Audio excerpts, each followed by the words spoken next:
بقى كم سؤال علل. حلوين يا مستر، علل ايه؟ لا ما تقلقش.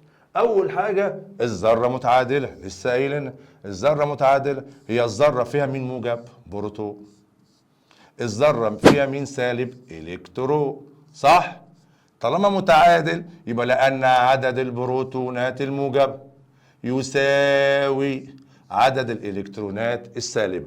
طب البروتونات فين؟ جوه النواه. والالكترونات فين؟ تدور حول النواه لتساوي عدد البروتونات الموجبه داخل النواه مع عدد الالكترونات السالبه التي تدور حول النواه. طيب كتله الذره متركزه في النواه. طيب بص لي، هو البروتون كام؟ 1 يو. طب النيوترون كام؟ 1 يو.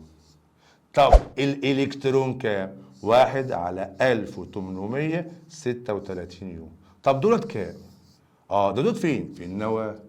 خلاص، يبقى الكتلة كلها متركزة في النواة، والالكترونات كتلتها ضئيلة جدا. هديك مثال حياتي، معايا 1000 جنيه من عيد بقى ان شاء الله، حطيت 999 في جيب، خلاص، والجيب التاني حطيت فيه 1 باوند او جنيه، يبقى فلوسك كلها فين؟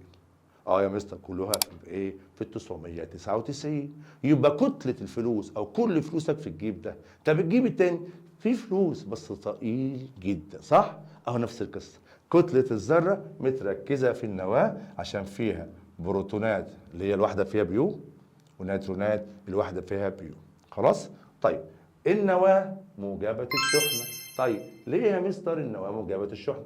لسه قايلينها، هي النواة فيها مين؟ قلنا النواة فيها بروتونات موجب وفيها نيوترونات متعادل، لأن شحنة البروتونات موجبة وشحنة النيوترونات متعادل. طب الإجابة نقول إيه؟ الإجابة احتوائها على جسيمات فيها بروتونات وفيها موجبة وفيها نيوترونات.